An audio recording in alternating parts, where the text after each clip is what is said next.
special guest, Mike Russo of The Athletic, my colleague and good buddy there. Now, you could true or false, the wild slide started with me reappearing at the rink. Is that the main reason why Well, you did show up at the morning skate unexpectedly the morning of the Edmonton game, and they have won 3 times since, or no? Yeah. Philly, they went Chicago, Dallas, right? Yeah. Philly, Chicago, Dallas. So, yeah, I think it's you. I mean, you were bad luck in Tampa all those years, and come here, and I mean, they only went to 3 Stanley Cup Finals while you were there? 4. Yeah. Who's counting? But I was the bad luck charm. But yeah, in all seriousness, it has nothing to do with me, who's covered this team for 20 years and has covered 2 times past the first round. So.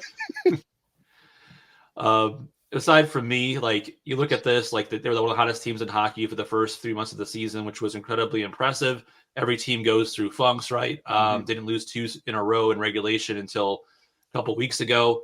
But what things do you see in this recent slide that sticks out to you? Is there anything that's maybe more of a concern than just, this is a team that goes through a rut and just happened to be right before Christmas?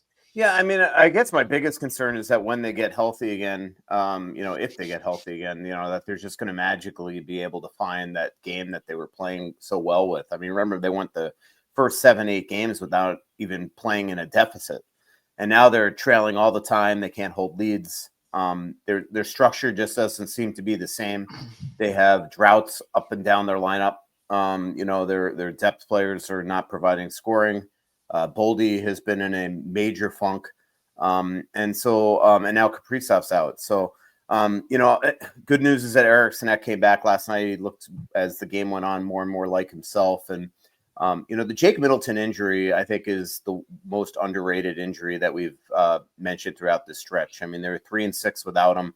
And he, I think there's a case that can be made if you look at his underlying numbers and his actual numbers that are tangible, goals, assists, points, plus, minus, that he was their best defenseman this season.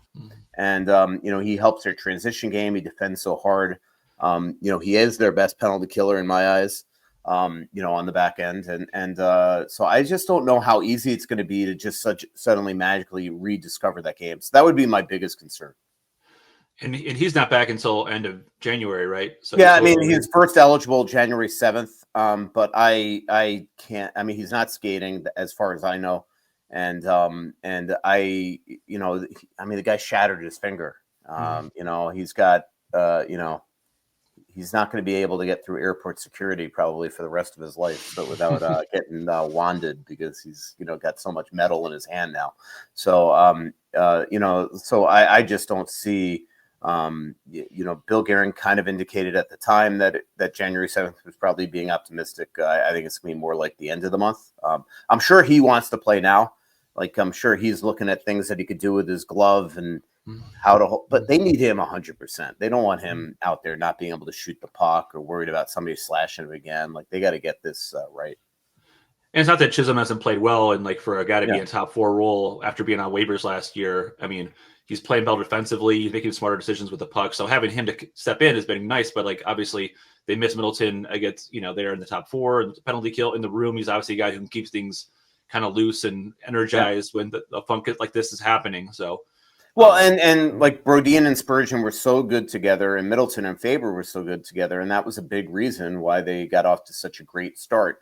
Chisholm, is probably more suited for that third pair role, he,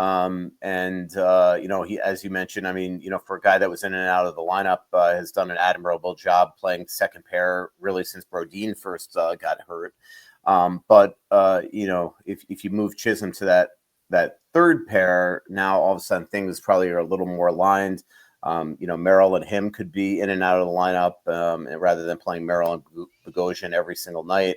They're just, they really could use Middleton back. But injuries are part of the game. I mean, this is not to excuse the way that they've been playing.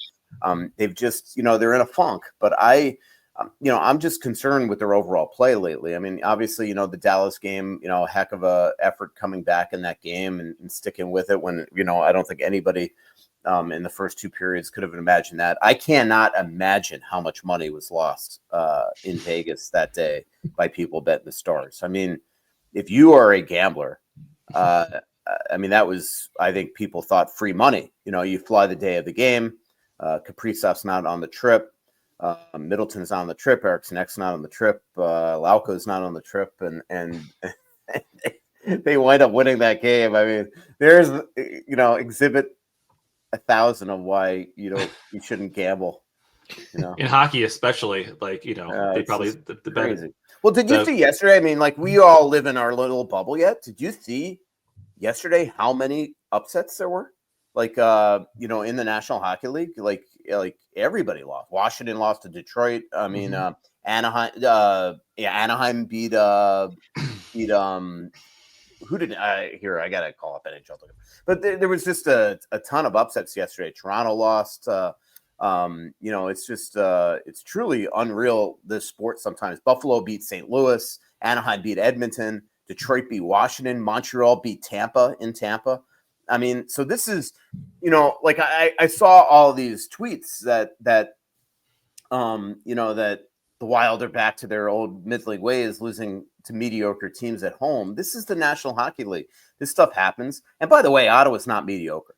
Like, they might make the playoffs. They're a playoff caliber team. They, I mean, look at that. How can you look at that lineup and look at them as a mediocre team? There is so much talent up in that lineup. It's just amazing that they haven't been better before, but now they have found their game. I was really impressed with how they worked and defended yesterday. They've won 9 of their last 12 games. They're in a playoff spot. So, you know, it was a tough loss. Their penalty kill doomed them again. And now they've got to figure out a way in what's going to be a grinder of a game against Nashville, with them playing better lately. They're going to have to figure out a way on New Year's Eve to get a win before a very tough road trip. I mean, the Wild usually don't play well in Washington or Carolina. So that's a tough couple games there, especially like Washington is legit. So we'll see. And you mentioned injuries happen. Injuries happen to Kirill Kaprizov. Don't happen as often, but they're obviously very under the microscope. And I know it was interesting the other day that Bill Guerin came over to the media room and kind of addressed reporters in an impromptu way, which at first I thought when he was going to come talk to us, I thought this was a serious injury. Like, this is bad news, because it doesn't usually happen that way, you know. But I think he wanted to hit the pause button, or, you know, stop the panic button from happening with him being injured. But just what do you know, or what do we think we know about Kaprizov in terms of how long this might be for him to be back in the lineup? You know, I'm just going to trust what Bill Guerin said, and that it's a minor thing, and that and I believe it. Now, it was very odd that he would come and address the media, because that's usually John Hines' role. And usually when he comes and addresses the media, it's because it's a significant injury, right? So for him to come in and say this is a minor thing, I don't know, it's going to be a game or two, but let's not you know, inundate Hines with questions every day. That told me right away he's not playing probably this homestand. You know, when he says don't ask him every day, but I'm not sure if he's going to play tomorrow. Well, I think that meant that, you know, when you say every day, it means that he's going to miss a little time. I get the impression he might be at least on the road trip. I don't know if to play both games. Maybe he practices Friday in Raleigh and plays against Carolina, where he had a hat trick last year. Didn't he have a hat trick there last year? You covered that game, I think so. Yeah. They actually, that was their best game that I think I've ever seen them play there. Usually they are not very good in that building. So I think it's a groin. You know, I think this is a guy that pushes his body to the limit every single night. I think he's probably been dealing with some soreness there. And I think that they're not very concerned about it, but they also don't want it to linger the way that I think Lauko's injury is more significant. But Lauko came back after missing some time and then got hurt again and aggravated the injury. And I think they just want to get this right, and not, you know, knowing that, you know, look, they built up some status in this league by banking some points. I don't think you want to rush him back and then have this being a lingering, nagging thing all year long. What would concern me more than the Kirill injury, because I think I agree with you. I think it is a short term, not a you know, one of those week to week or month to month thing, is how they've been playing kind of without him, or like the supporting staff here. Like, you know, you got like Matt Boldy who really struggled, you know, as much as John Hines wants to push the pause button on it. Like, he struggled, you know, last couple of weeks, or maybe even longer than that. Ryan Hartman's in a drought, a serious drought. Some of the other guys that are like supposed to be kind of the secondary scorers haven't produced. And for me, I've seen Boldy play some unbelievable hockey. And like 2 years ago, end of the season, he was like the hottest forward in hockey, carrying them to that playoff spot, or along with Philip Gustafson. So he doesn't really pass the eye test right now, Mike. It just seems like he's not.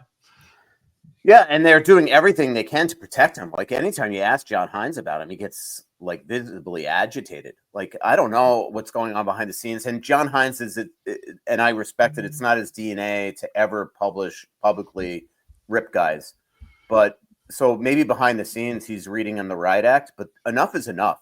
Like you're a $7 million hockey player. You are supposed to be a star on this team. Like, I wrote a story earlier this season that it's not illegal to have two superstars, and he was playing like one. And he is got 2 goals in his last 18 games, and he is just throwing pucks away left and right. He's been soft on pucks, like all this stuff. Like this is where you need him to step up.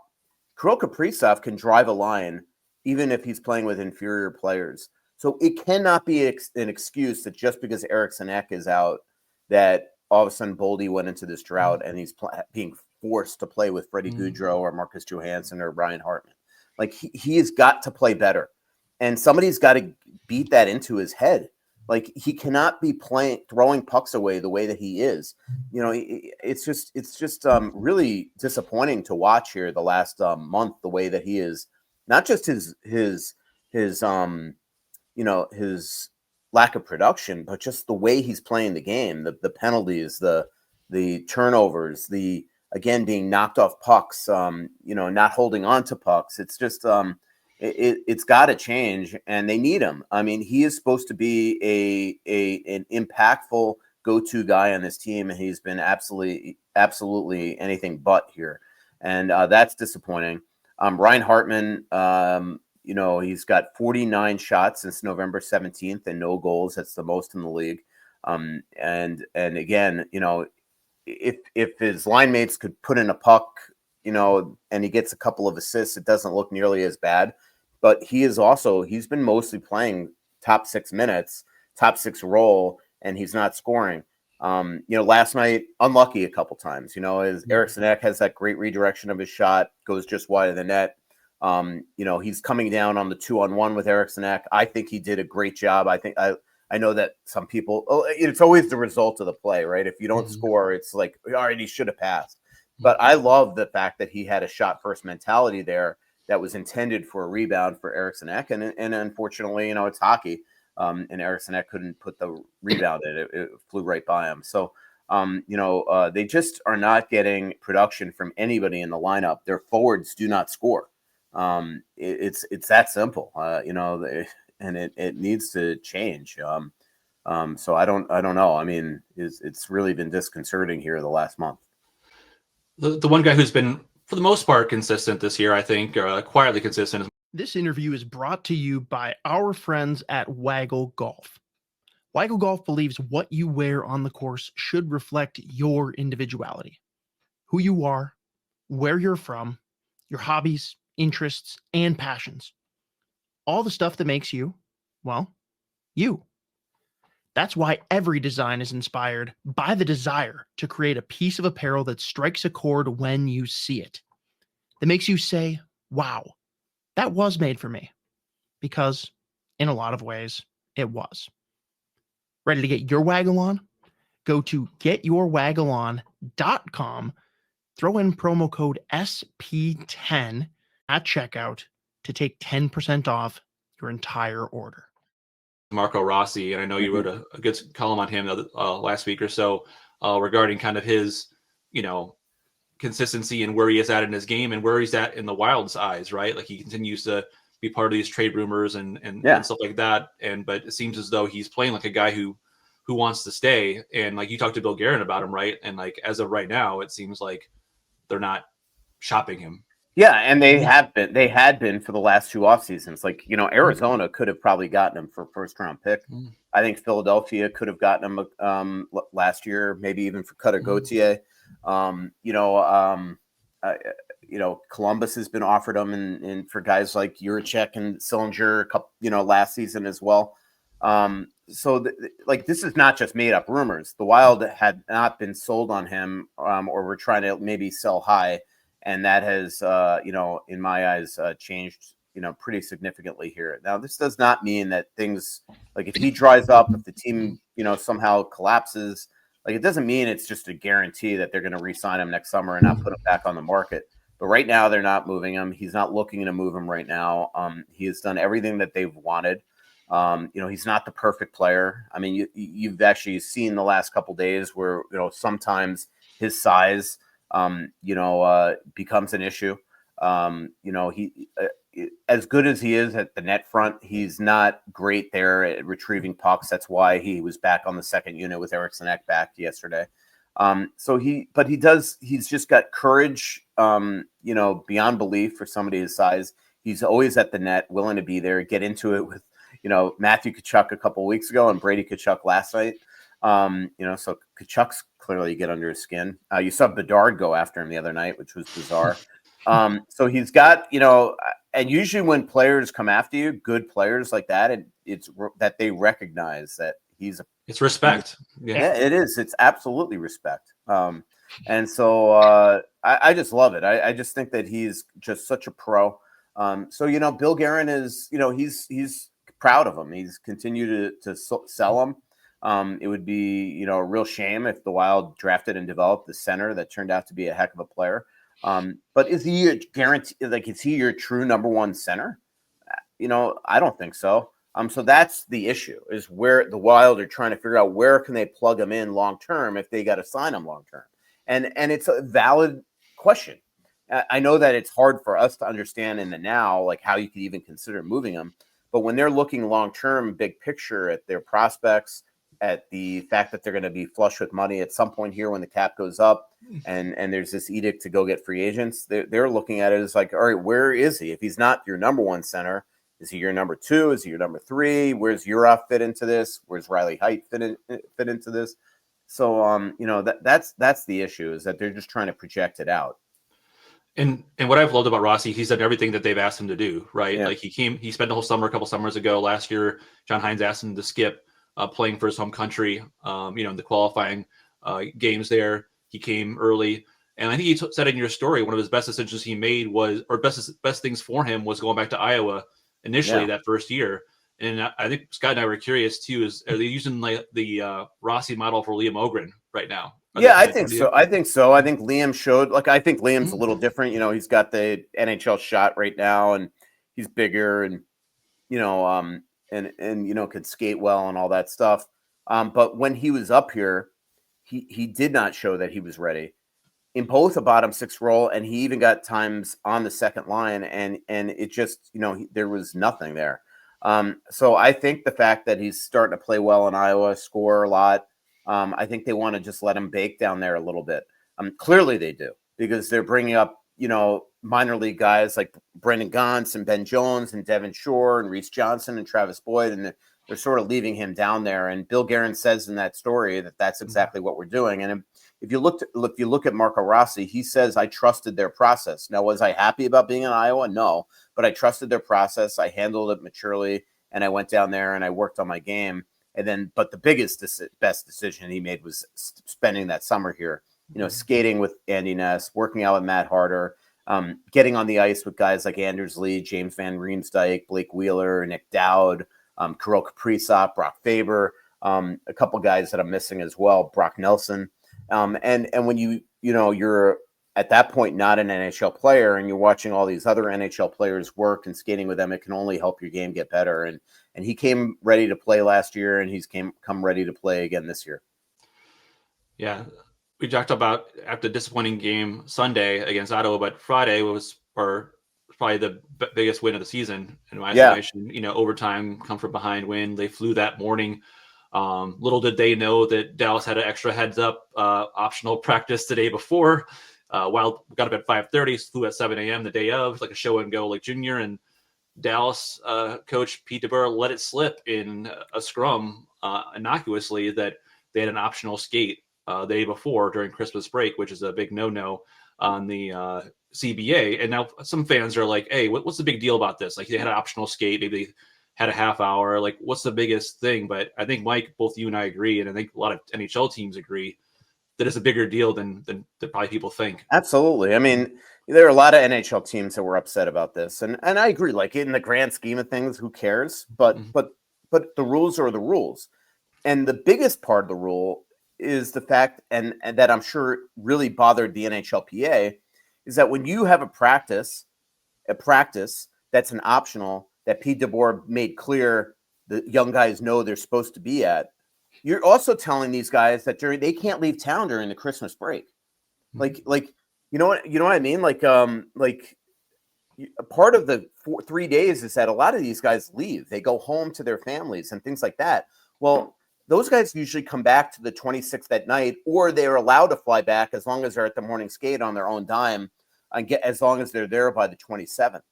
So you are essentially saying to these guys, you got to stay in town because we are having this optional practice. The other thing is that coaches run the ice. So on the 23rd, the NHL sent out a memorandum to all 32 general managers that reminded of the rules of what restricted days are.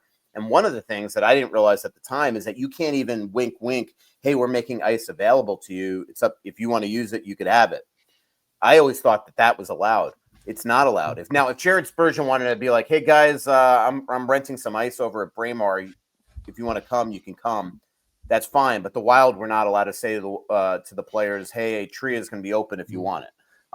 They're not allowed to do that. And so, Dallas screwed up in myriad ways here. One, they had the coach on the ice, but two, just the ice being available. So very bizarre that Pete just brought it up. Like nobody would have known. This would have, if Pete didn't volunteer it to the media. It was an innocuous question by a reporter that actually works for the Stars about Maverick Bourque. And next thing you know, he's telling, yeah, we had an optional yesterday, and I saw this guy there, this guy. I mean, it's just crazy. Is this the first time that Pete DeBoer has lost in the media when it's related to the Wild? Yeah, I know. Well, I mean, I think what it tells you is it's probably not the first time he's even done this. I mean, right. So again, it's in the grand scheme of things, it's not a big deal. But the rules are the rules. This is negotiating the collective bargaining agreement. These are 3 supposedly full days off, and they broke the rules. And it's also a big FU to the league because they put out this memo the day before the break started. So and it is a competitive disadvantage in a league where you can easily miss the play. I mean, heck, what was it? 2006, I think it was. The Wild missed the playoffs by 1 point to the Vancouver Canucks, to somebody. And what was the big difference in that season? A shot actually by Pascal Dupuis in Vancouver went over the goal line. It would have been the winning goal. And all of a sudden, the league somehow found it like a minute later after play resumed, and the Wild wound up missing they would have won that game. The Wild wound up missing the playoffs by 1 point. It happens. And so when the Wild have to get their guys out of bed at 5 a.m. to fly down 2.5 hours on a game day to play a game, everything should be on the up and up. And I think the Wild were upset about it when this came to their attention in the third period that night, and that's why the league investigated it. And I don't think it was much of an investigation. So at some point here, I got to think that they're going to be dinged with a fine. And the big question I have is Pete DeBoer also dinged with some sort of punishment as well? Because this is different than the other experiences where teams flew on the day before and the organization alone was fine. This was, a coach that held a practice when he had to know after 17 years coaching in this league that you weren't allowed to practice. Yeah. That last question for me, like Four Nations coming up, you'll be covering that along with a few other writers from The Athletic covering USA. Like, what are you most looking forward to writing about there? Or what are the biggest things? We're building up like the Olympics right now, not the Olympics. It's only Four Nations, but it seems as though there's a lot of hype going around this thing. Yeah. I mean, I think there's a lot of pressure on all these teams, but I think a lot of pressure on USA Hockey because I think that all of us look at them as having superior goaltending. And being completely deep up and down the lineup. They probably also, not that Canada didn't, but they probably also had the most well-known, biggest name snubs. When guys like Tage Thompson aren't making the team, and John Carlson and Clayton Keller and players like that. So I'm really looking forward to watching Boldy and Faber there. If I'll tell you one thing, if Boldy was playing the way that he was right now, I don't think he would have made the team. He is. It was that close. He's not playing with the FU that Bill Guerin wants him playing with in the playoffs. Let's put it that way. And we'll want him playing with in the Four Nations. So, but I'm excited to see where the Kachuk brothers land in the lineup. How Jack Hughes and Jack Eichel might be the best matchup center that they got right now. How he's playing there. And then the other one I'm curious about is just what happens with Austin Matthews. Like, obviously he's hurt right now. He's dealing with this issue with his, in his upper body. And clearly, even if he's back and healthy, then I don't think the Maple Leafs are going to love him playing in this tournament. So we'll see. We'll see what happens. Similarly, will the Wild want Jonas Brodin playing, or Joel Eriksson Ek? So. Still a while to get to there. February 9th is when all the teams leave, to head to Montreal for practice on the 10th and the 11th. But it's going to be a fun tournament. You're right. It's a little weird. We're calling this best on best, but it's not best on best when Team Russia is not there. When guys like Kucherov and Kaprizov and Ovi and all these guys aren't there, they're incredible long list of goaltending. It's not exactly best on best. You don't have Draisaitl there who's leading the league in goals, but it's an appetizer for the Olympics. So it'll be really cool to watch. Definitely. Last one then for me, Mike, just because we got to get something in here for our friends at Waggle. Everybody go to getyourwaggleon.com, throw in promo code SP10, take 10% off your entire order on polos, quarter zips, hats, you name it. I don't know how much feedback you've gotten, Mike. I know you weren't able to make it out to either of the games in Mariucci, but a lot of Wild brass out watching Charlie Stramel here in person. Mm-hmm. Any feedback on where the team feels like he's at? Well, I mean, I think that they were really excited to be there when he came back, scored the big goal there in the third period to lift Michigan State in that game. They have incredible relationship with him. Their development guys, Cody McLeod, Matt Hendricks, and the head honcho, Brad Bombardier, are on the phone with him and do Zooms with him all the time. They watch him play all the time. They'll send, from Judd Brackett to Chris Kelleher to their development guys. So they have just Derek Stepan also, I should mention, is somebody that's got a relationship with him. So, look, it's still it's going to be a long process, but they are really encouraged with just the improvement that he's had at Michigan State compared to Wisconsin. They still look at him with scouts' eyes as a 6'3" center that could skate. And they have a lot of time for that. Now, what will that turn into? Will he be an NHL player? Where will he fit if he is an NHL player? Could they turn him into even a Jack McBain, which has turned into a really good player for Utah? That would be pretty cool to see. And so, they're gonna stick with them as we wrote in our article on Stramel. So. I think it's, really cool to see that he is taking a lot of pressure that's on him, being the local guy that everybody already deemed as a bust. He'll forever be compared with Gabe Perreault, which is, unfair to him. It's unfair to him.